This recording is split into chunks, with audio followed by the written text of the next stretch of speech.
Olá, muito bom dia. Estamos começando mais um programa Porteira Aberta e hoje vamos falar mais uma vez sobre inovação e tecnologia.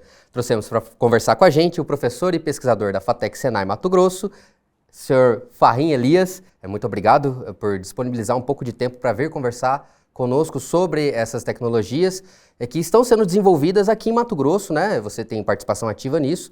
Eu queria que você começasse falando um pouco sobre a sua formação, né, qual a sua base, como se deu esse envolvimento com o agronegócio, certo? E também falasse um pouco dos trabalhos que você desenvolve lá na FATEC Senai, aqui em Mato Grosso. Por gentileza, seja bem-vindo. Obrigado pelo convite, agradeço a oportunidade de estar falando um pouquinho dos projetos, né?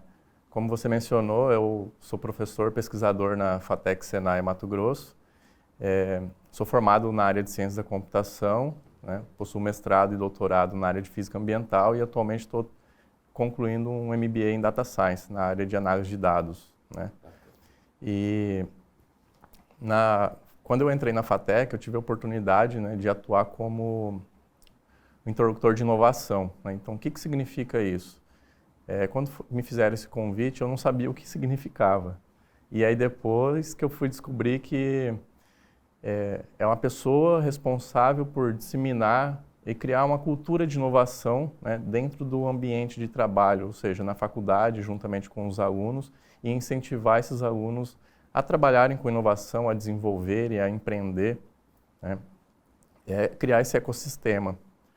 E devido à minha formação, né, na área de tecnologia e voltado mais para a área ambiental, eu comecei a pesquisar possibilidades, né, oportunidades no agronegócio, porque a gente está aqui no Mato Grosso, é um setor que está em grande expansão, crescimento e tem muitas oportunidades, né, de resolver os problemas do agro.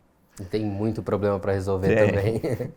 E diante disso, eu não tinha noção na época, né, como pesquisador, fui na internet, né, nas bibliografias, dar uma pesquisada e encontrei um trabalho realizado pelo IMEA, juntamente com a FAMATO, a AgriHub, que foi uma pesquisa que eles realizaram em 2018 e criaram uma cartilha, né, que é intitulada Onde estão as grandes oportunidades do agro.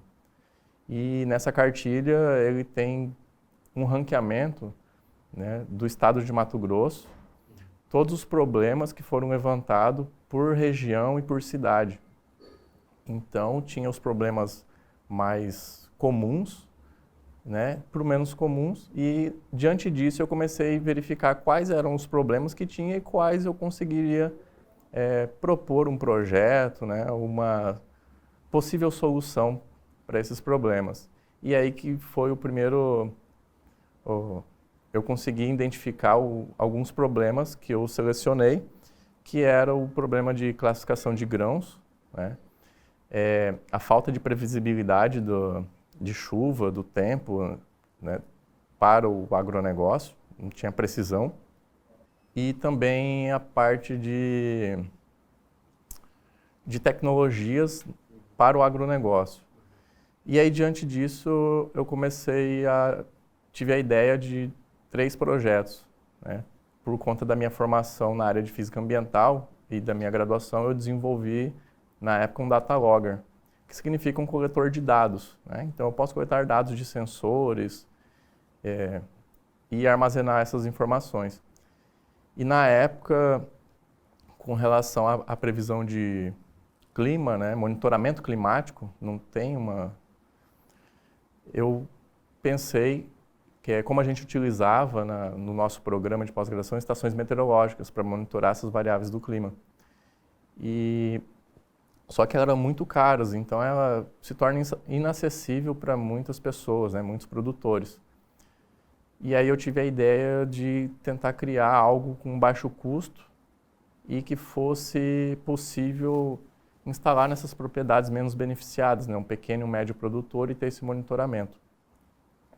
E o projeto de classificação de grãos, né, que foi onde a gente, juntamente com os alunos, né, nós estamos tentando criar um equipamento para fazer essa automatização dessa classificação de grãos.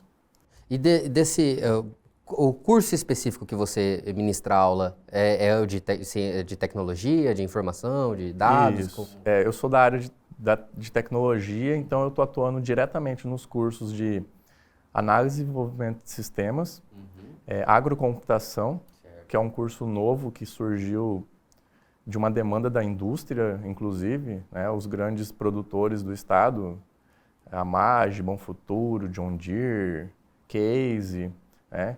Então eles identificaram que eles precisavam de mão de obra qualificada e estavam importando de outros estados, e por que não produzir essa mão de obra aqui no estado?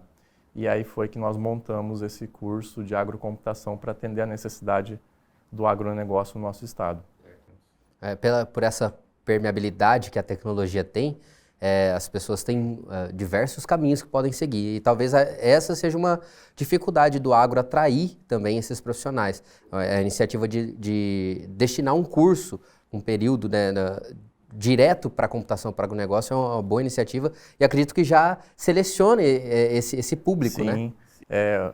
O perfil de agrocomputação, por exemplo, ele é um profissional que ele não vai sair um agrônomo, né, porque não tem como. Ele tenta unir o profissional que entende do campo, mas está no perfil de gestor. Então, ele consegue conversar entre o funcionário que está lá na ponta, né, no sol quente, lá trabalhando, calibrando máquinas, quanto a parte de análise de dados para tomar decisão junto com um gestor, né, um gerente de uma fazenda, por exemplo. Então, ele é um integrador de sistemas, realiza a parte de sensoriamento, análise de dados, BI, então trabalha com programação. Então, é um perfil bem...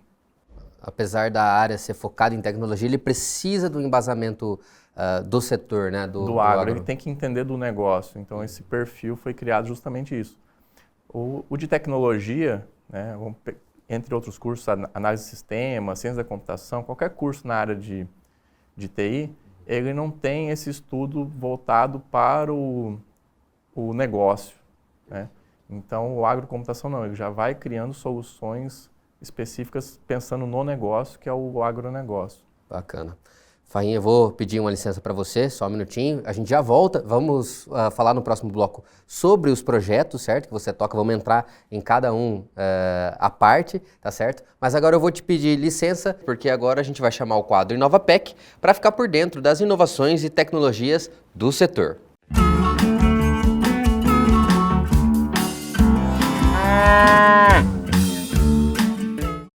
A ANCP divulgou em fevereiro de 2022 4 novos índices voltados para diferentes sistemas de produção: cria, recria e engorda, tanto para animais criados a pasto quanto para animais criados em confinamento. Essa customização vem para agregar ao atual modelo de seleção, garantindo maior assertividade na escolha dos reprodutores de acordo com cada finalidade. Isso também aproxima nosso modelo de seleção dos modelos adotados por instituições internacionais, como a Associação Americana de Angus e a BreedPlan, da Austrália, que são referências mundiais nessa área. A proposta não parece vir substituir o tradicional Mérito Genético Total Econômico, o MGTE, que a gente já conhece, sendo esse o índice global de ciclo completo, mas sim para aprimorar e agregar a esse índice. Isso permite escolher melhor o animal para determinado tipo de ambiente.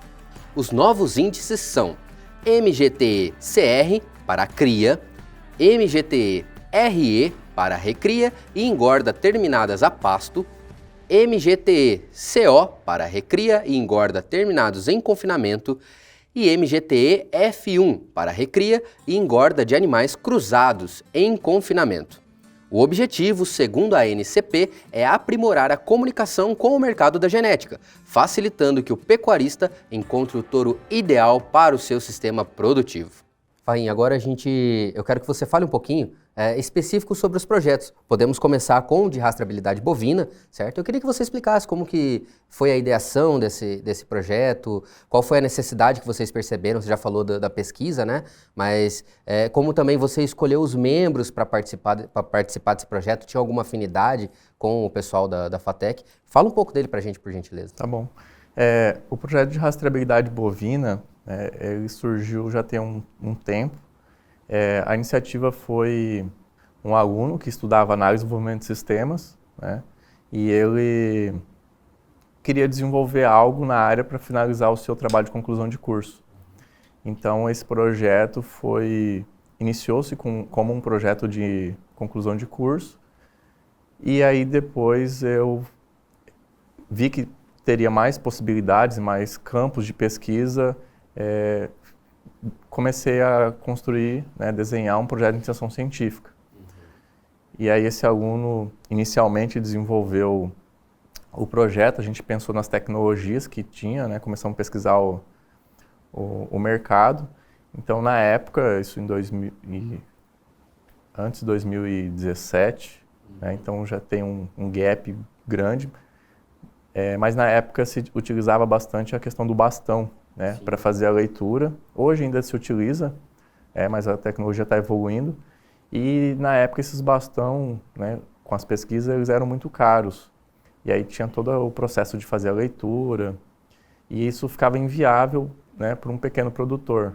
Se eu me recordo, na época um bastão custava em torno assim, de R$5.000, só o bastão, né? E tinha alguns empecilhos, né? Questão de conectividade e tal, para você ter que ir no campo, né, fazer esse monitoramento, essa leitura.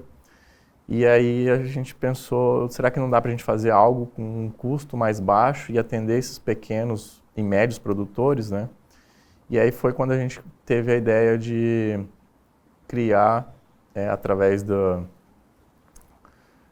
equipamentos de internet das coisas, né, usando a tecnologia, com monitoramento de RFID. Então a gente realizaria-se a leitura de uma tag, né, usando a tecnologia RFID, na qual o aluno desenvolveu um sistema de gestão, onde ele poderia estar cadastrando a entrada do animal, né, e aí cadastraria a idade do animal, né, a alimentação, né, o tipo de alimentação, o período, vacinação, qual que era a fazenda que ele se encontrava. Então, realizar toda essa parte de gestão bovina, integrado com essa rastreabilidade, porque o animal ele teria uma tag. Então, essa tag permitiria gravar esses dados, né? E toda vez que fosse realizar um manejo, esses dados poderiam estar sendo atualizados e gerariam um histórico dessas informações, né? Como o peso do animal, de um período de tempo. E nós desenvolvemos esse sistema com baixo custo, usando microcontroladores. E a partir disso, nós participamos de um edital de inovação numa etapa regional, que foi só no estado de Mato Grosso, que é onde a gente compete com os Senais do estado. E nós conseguimos uma premiação, né, ficamos no pódio. E aí no ano seguinte a gente participou de uma etapa nacional, onde a gente competia com o Brasil inteiro. E a gente também conseguiu ficar no pódio, ficamos em terceiro lugar no Brasil. Poxa, isso é muito bom. Com esse projeto. E aí nós desenvolvemos juntamente, né, para ele se tornar móvel, usando um Raspberry Pi, onde você pode instalar um sistema operacional e o produtor poderia estar levando para o campo, né, e fazendo essa gestão em qualquer ambiente que ele fosse. E aí esse sistema ele estaria conectado na internet, posteriormente, porque muitas vezes o produtor, naquele ambiente de manejo, ele não tem conectividade, então ele armazena todas as informações, a hora que ele volta para a sede ou para alguma conexão, ele atualizaria para uma base de dados online. Isso possibilitaria o produtor ter um acesso, né, na internet e estar visualizando esses dados e fazendo a gestão bovina. Só eu queria que você voltasse um pouquinho e explicasse, você falou da tecnologia RFID. O que seria essa tecnologia, assim, de um modo bem simples, para que a gente pudesse... É uma tecnologia que é por radiofrequência. Existem as tags que a gente chama de ativas e passivas. Vou pegar um exemplo, Sabe quando você vai para uma estrada e você tem um pedágio, que existe o sem parar? Aquilo é uma tag ativa, que o caminhão ele passa e já faz a leitura a longa distância. A tag que a gente estava utilizando nesse primeiro projeto é uma tag passiva, então ela precisa ter uma certa proximidade. Então, nós montamos um protótipo no qual quem estaria realizando o manejo, ele teria que fazer como se fosse o bastão. A gente criou praticamente um bastão de baixo custo. E aproximar dessa tag, que estaria num brinco do boi, né? Por aproximação. Com essa evolução da tecnologia, o ano passado, nós começamos a mudar um pouco o projeto, que foi fazer a leitura usando o próprio celular, usando o NFC. Por quê? A gente entende que a maioria dos produtores, né, ou quase todos, possuem um smartphone. E o NFC não necessariamente precisa ser um smartphone de alta tecnologia, então quase todos vão ter essa tecnologia. Então a gente estaria disponibilizando essas duas opções. Ou ele faria a leitura dessa tag utilizando o smartphone através da tecnologia NFC, né? Ou ele poderia estar fazendo através do bastão também. Então depende do cenário que a gente poderia se encontrar, né, desse produtor.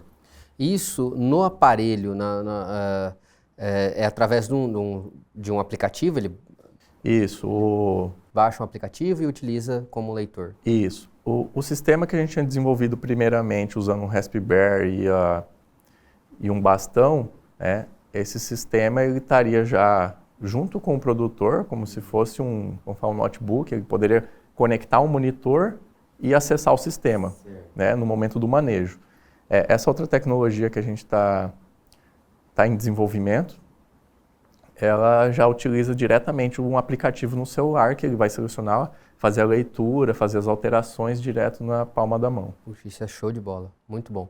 E já tem alguma previsão para que isso, mesmo que vá para testes práticos, já tem uma previsão de data para que a gente possa acompanhar?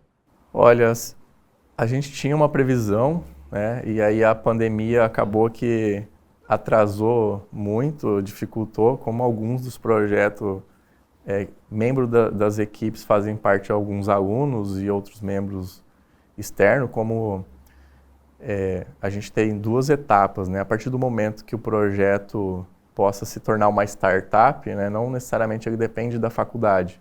Então pode receber investimentos e tudo mais. E aí essa pandemia, ela impactou bastante nessa questão do desenvolvimento. Mas a gente tem previsão que esse ano ainda a gente consiga estar com ele concluído, indo já fazer os testes em campo. Para ir a campo. A gente teve demandas na época que a gente apresentou o projeto nesses editais de inovação, né, que teve uma certa mídia. Então tinha diversos produtores ligando, sabendo se a gente já tinha essa solução para poder vender ou querendo testar na propriedade dele. Isso foi muito importante para a gente ver que tem mercado ainda e tem demanda, né? Tem necessidade desses produtores. Com certeza, pela facilidade, como você mesmo comentou, é uma dificuldade do setor ainda, é uma barreira que o setor encontra, e isso facilitaria 1000 vezes o controle, principalmente, das propriedades. Eu vou te pedir licença, porque agora a gente vai falar sobre as principais datas de leilão no nosso estado.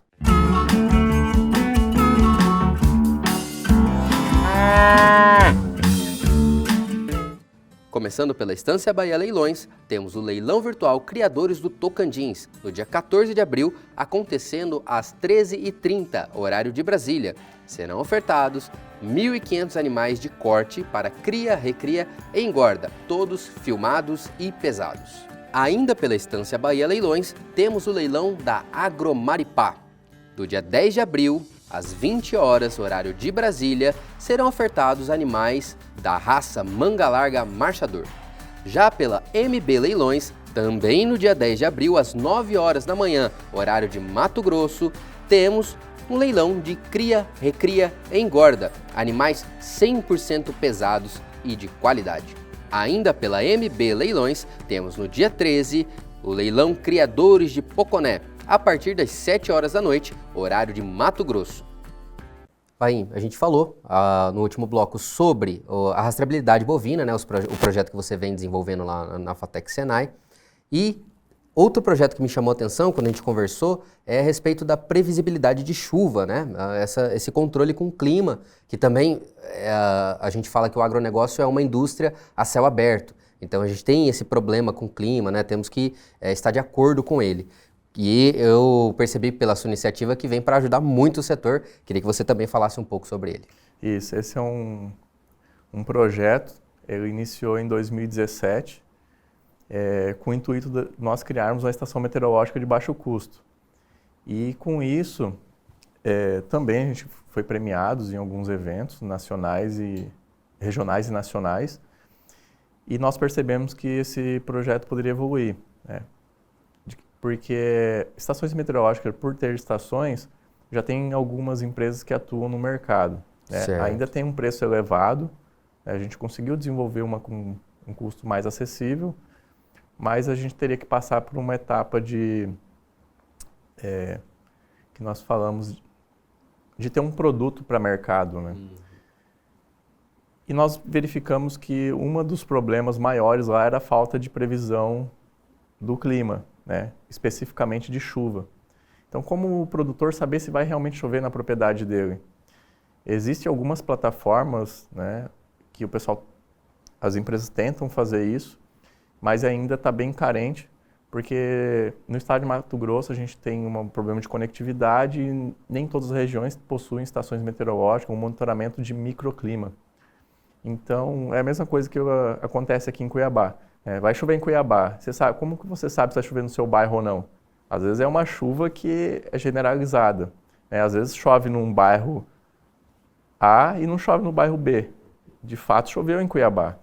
Então, com essa ideia, eu juntamente com outro professor da FATEC, pensamos em desenvolver uma previsão de chuva localizada. Então, o que significa isso? O produtor ele teria um mapa da sua propriedade, que normalmente você tem os talhões desenhados na agricultura, né? E no campo também, na pecuária, você tem os pastos, né? Pastos, que é separadamente. E com isso nós conseguimos desenvolver uma previsão a nível de talhão.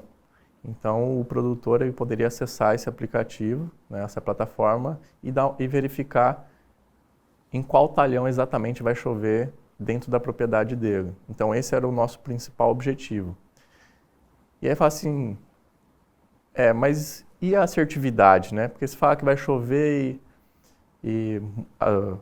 as empresas de clima também falam que vão chover na propriedade. E aí esse é o nosso diferencial com relação ao que tem no mercado. A gente tenta fazer essa previsão com uma assertividade muito grande, acima de 90%, ou seja, significa que a gente vai errar 10%. E aí, quanto mais próximas essas previsões, maior a assertividade, né? 95%, 90%, e conforme o período mais extenso de previsão, essa assertividade é óbvio que vai caindo, né? Pelo histórico, a gente consegue melhorar essa... Isso, aí que entra um pouco do core do que a gente está desenvolvendo. Nós utilizamos dados das estações meteorológicas que está na propriedade do produtor, né, do pecuarista, e utilizamos outras bases de dados, e se tiver histórico, é melhor ainda que aumente essa precisão. Essa é uma coisa que a gente não tem, porque como os produtores não monitoram, não tem esse histórico. Então a gente utiliza de diversas bases de dados, faz uso da inteligência artificial para cruzar essas informações. Se o produtor tem a estação meteorológica, a gente integra esses dados também na nossa plataforma.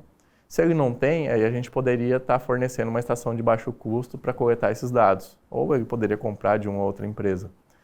E aí, com isso, a gente teria diferentes fontes de dados que entrariam no nosso modelo de previsão de chuva. Então, o principal objetivo é justamente esse. Pegar essas bases de dados, processar elas utilizando inteligência artificial e dando uma precisão maior do que se tem no mercado hoje. Maravilha. E essa tecnologia, então, ela já está pelo menos em teste? Já fizeram testes a campo dela? Isso, nós tivemos uma oportunidade que teve um processo seletivo, né, de startups, que foi a Tiforagro, que foi o primeiro processo de incubação de aceleração e incubação que eles estavam fazendo. E a gente foi uma startup que passou nesse processo. E aí a gente teve a oportunidade de ter acesso, pelo menos, ao mapa da propriedade para a gente fazer esses insights. Né? E antes da gente começar a desenvolver, nós fizemos teste em dados abertos. E aí a gente viu que era possível fazer essa previsibilidade com uma alta assertividade e precisão. Bacana. Eu não sei se você ainda tem esses dados, mas pode existir alguma relação com uma área da propriedade que tem uma maior quantidade de chuva, ou que vocês conseguiram identificar que tem uma maior quantidade de chuva, com a produtividade relacionada à fertilização? Uma utilização menor de fertilizantes naquela região? Vocês conseguem avaliar isso? É possível? A gente não chegou a fazer esse tipo de teste ainda, né? Mas com certeza sim, porque a gente vai ter o histórico de chuva de cada talhão e aí é possível você cruzar com dados de produtividade.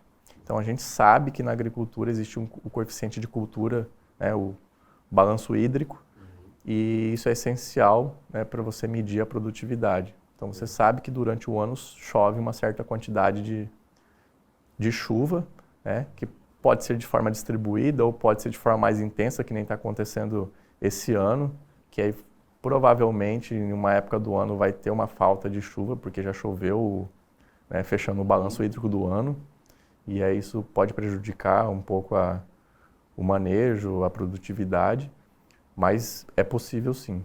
Então esse é um insight que a gente já pode tirar do programa de hoje, relacionado a essa quantidade de chuva. A gente já atingiu o que se espera para o ano, e então crê-se que essa quantidade de chuva já foi batida. Ao longo do ano, a gente diminui essa quantidade. A seca será mais prolongada, resumindo, é mais ou menos isso. Isso, a gente pode tirar esse tipo de insight.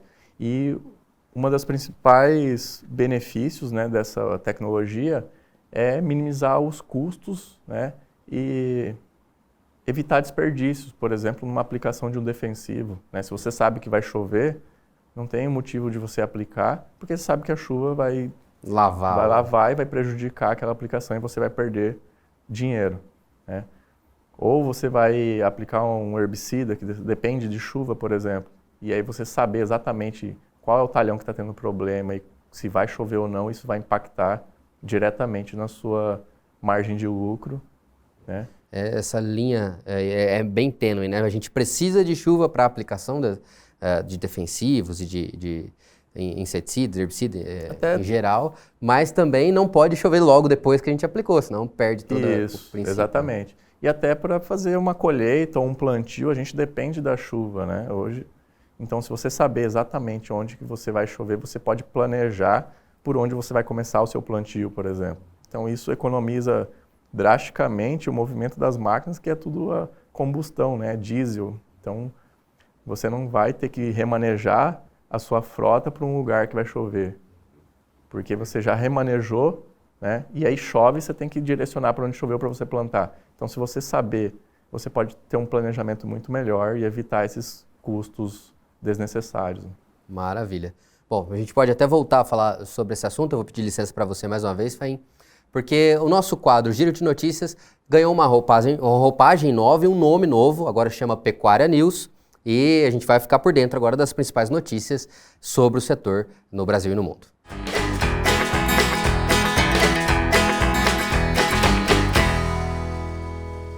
E a Embrapa mostra diplomatas tecnologias de produção sustentáveis aplicadas aqui no Brasil.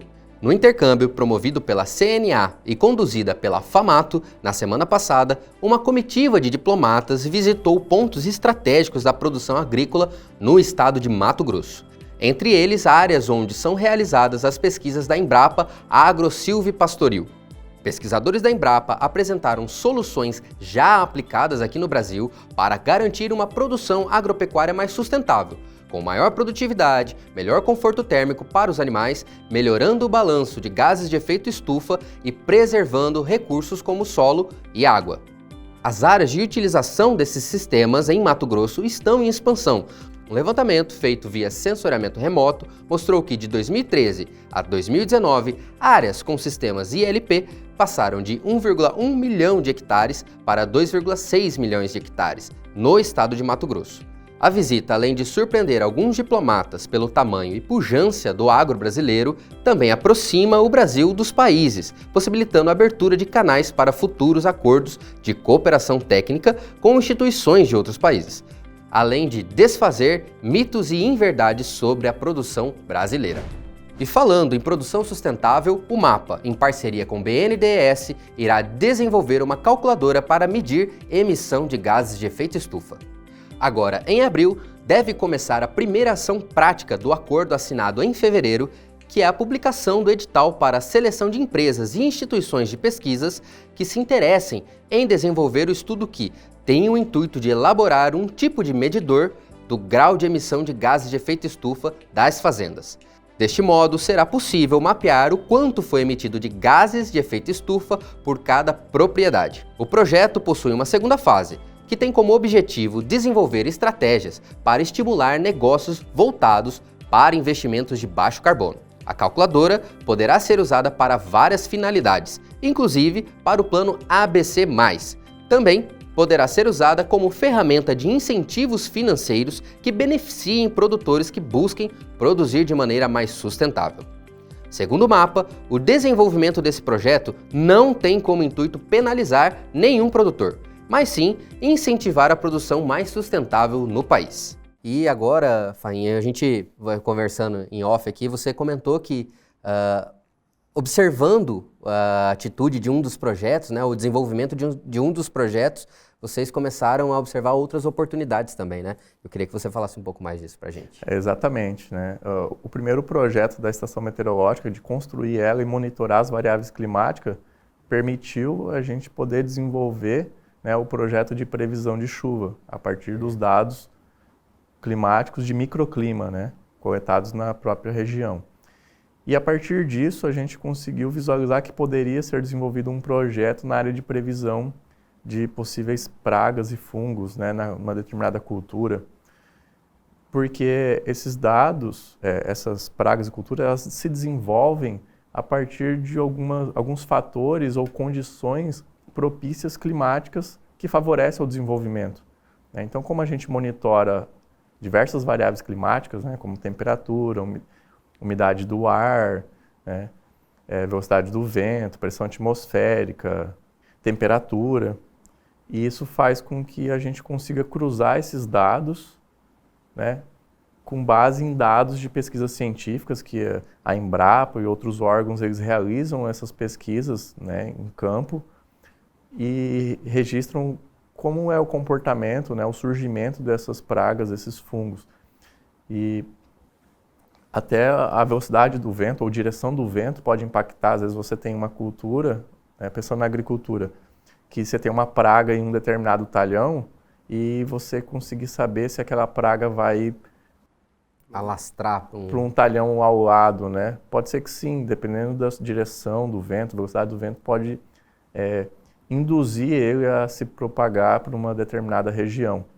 Então, com esse monitoramento, é possível sim a gente tentar possibilitar essa criação dessa previsão e aí fazer um manejo preventivo e não, né, um manejo corretivo já. E aí isso faz com que o produtor ele não faça aplicação, né, de defensivos de forma desnecessária ou em excesso, né, visando a sustentabilidade, né, aumento e a diminuição dos gastos. A viabilidade econômica também. Exatamente. Então ele vai aumentar a sua margem de lucro tecnicamente, né, porque ele está minimizando seus custos. Perfeito. Você comentou também, antes da gente começar o programa, que a respeito, é um projeto embrionário ainda, veio de observação de outros projetos. E está sendo mais difundido assim para a agricultura, mas ele é perfeitamente aplicável para a pecuária, né? Em alguns casos a gente consegue transpor para a pecuária, né? Isso, aí você tem que... quando a gente fala em previsão, existem diversas culturas, diversas pragas, e aí nós temos que fazer essa pesquisa científica, né, de identificar, ó, a cultura é soja ou a pastagem é... De braquiária, por exemplo, isso. ou um pânico, que é um outro tipo isso. de capim. E aí quais são as pragas, né, os problemas que acontecem nesse tipo de cultura da braquiária, por exemplo, e a gente mapearia isso, e isso tem a ver também com a região, tem que ser considerada, né, a região que ela está, para criar os parâmetros desse tipo de problema, né, desse tipo de praga. E aí sim é possível fazer essa previsão. Faim, outro projeto que eu achei curioso, mas que é realmente uma dificuldade. Eu tive, durante a minha graduação, eu estagiei 2 vezes em fábricas de nutrição animal, certo? E tem um monte de propriedade aí que possuem fábricas de ração dentro das próprias propriedades, para até baratear custo. E aí você tem um projeto que garante o uso de EPI, que é muito difícil a gente convencer os trabalhadores do uso desse EPI. É para a própria segurança, mesmo assim a gente tem uma resistência muito grande. E esse projeto, eu queria que você explicasse um pouquinho como que ele ajuda, né? Legal. Esse projeto, ele surgiu de um evento do Senai, que se chama Hackaindi, ou seja, eles coletaram os problemas da indústria e os participantes tinham que desenvolver soluções. E aí esse era um problema que estava no hall que eles selecionaram. E aí, a partir disso, eu criei um projeto de iniciação científica também e, juntamente com os alunos, começamos a desenvolver. Tanto é que um dos participantes, inicialmente, do projeto era um aluno que foi campeão no Hackaindi com essa ideia. Que bacana. Então, o objetivo do projeto é fazer esse monitoramento utilizando as câmeras de segurança de monitoramento da própria indústria. Então, se ele tem uma câmera, essas imagens elas são processadas usando inteligência artificial e reconhece se o operador, o funcionário, né, o colaborador, ele está de fato utilizando o EPI. Então, a partir do momento que ele retira um capacete, por exemplo, a aplicação ele registra uma foto e emite um alerta, por exemplo, para o supervisor, que para tomar alguma providência, ir lá e falar para ele, você tem que colocar o EPI novamente e evitar, assim, um acidente de trabalho, né? Então, de forma automatizada. Que bacana. E isso em que estágio ele está, esse projeto? Ele foi feito um protótipo, né, mas com um algoritmo, né, a parte da programação em si, de fazer o reconhecimento de estar ou não estar com o EPI. E a gente teve a oportunidade de fazer um teste em campo, mas aí também a pandemia acabou que a gente não conseguiu fazer esse teste. Mas ele está em desenvolvimento. Bacana. E a hora que estiver em funcionamento, por favor, avise que a gente quer acompanhar isso de perto. Eu achei bastante interessante. Legal. Faim, mais uma vez eu pedi licença para você, porque agora a gente vai ficar por dentro do calendário de feiras e eventos sobre o agronegócio no estado.